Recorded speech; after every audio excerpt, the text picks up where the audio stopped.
Hey y'all, I hope everybody's doing well, staying healthy. I don't know about y'all, but I'm certainly depending upon my needlepoint to keep me mentally healthy. But I thought some of you may have seen my post from a couple days ago, but I have decided to tackle this Labors of Love project of these three-dimensional turkeys. And it's a large project for me. I'm actually a little bit overwhelmed with the different colors and the stitch guide, etc. But I thought it was a great challenge for me to take on. And so I wanted to do a stitch tutorial on this neck area. The stitch guide has it done in what is called a knotted stitch. And this is what the knotted stitch looks like. I believe you can also find it in the Stitches to Go stitch guide, and Whimsical actually has it as well in a different variation, and she calls it something differently, but this is what the stitch looks like diagrammed. And I am using Impressions, which is a 50-50 silk wool blend. And then I am also going to come back with this deeper Very Velvet for some of the darker spotted areas. And I'm using these all together.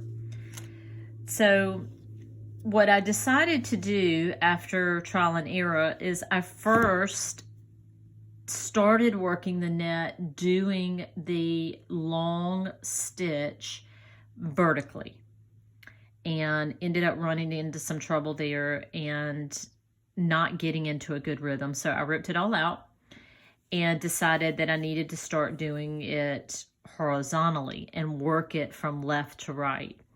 So what I did is, since I didn't really know how this long stitch was going to work in some of these darker, smaller areas, I just found the biggest open space and started doing the long stitch. So I started somewhere in here, in this area, where I could get a long horizontal line of that long stitch in the stitch guide. And just to show you what I'm referring to, I'm talking about this long stitch here. These long stitches, not the crossover, but the long stitches. So my plan is to work the whole neck in those long stitches first and then come back and do the crossover. So I started here and then I just worked my way down. When I got to these dark spots, instead of altering the long stitch or doing a half stitch, I just skipped that area and picked it back up in pattern. I really want to do the entire stitch in the majority of the canvas as possible. Now, possibly down here, I may shorten that stitch a little bit just to fill in, like I probably will go back here and fill in this area. But for the most part, I'm sticking to the entire stitch and not altering it. So once you look at the diagram, you will see that this stitch ends right here. So you'll go 2 stitches above it, 2 holes above it. You're going to go over diagonal, skip a stitch or a hole, and then go down in that next hole. And then now I am just going to continue vertically along this line. Diagonal, skip, enter. Come up here. Diagonal, skip, enter. Excuse me, well, it's kind of hard to manage these larger canvases. The stretcher bars certainly help. I stitched for a long time without using these stretcher bars, but now they make a huge difference. So I am just going to continue to work this stitch, the long pattern, and you can see I am coming up on this pink spot here. And so I'm going to go here as I normally would, and I'm going to go ahead and do the long stitch, even though you can see some of it is going to be in that pink area. but I'm not going to let that bother me because I think I still will get the effect of that pink spot. The next stitch should be here, but I am not going to do that stitch. I'm going to leave that open for whatever I do in that pink area. And then I continued in pattern here. Now I'm going to go up and start my next row, and now I'm going to move from right to left.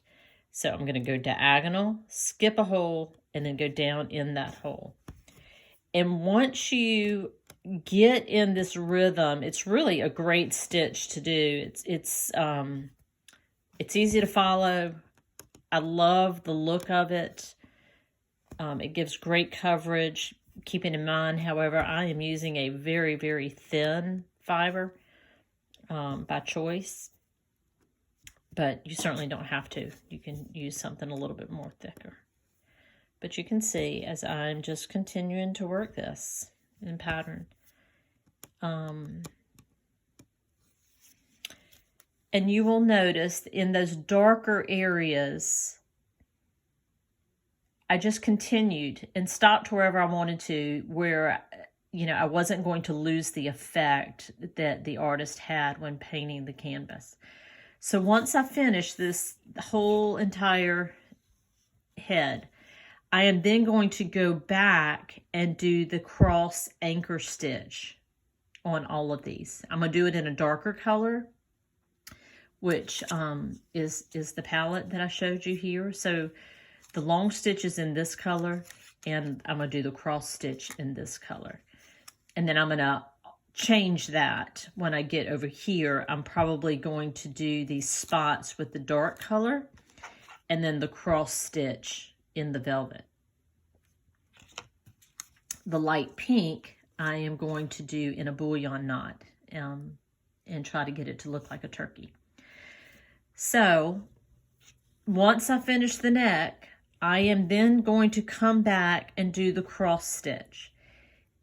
And the cross stitch is a reverse tent stitch, and you are going to just cross over these long stitches and anchor it where my needle is showing you. And you will just work that out.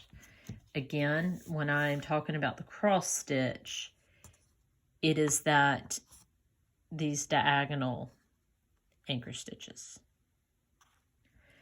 So I will show you a picture when I get it complete, and I'm excited about it. If you have any questions, let me know. I will also send you a picture of the color palette, and maybe you can have an appreciation for why I may be so overwhelmed. But enjoy, happy stitching, and stay safe.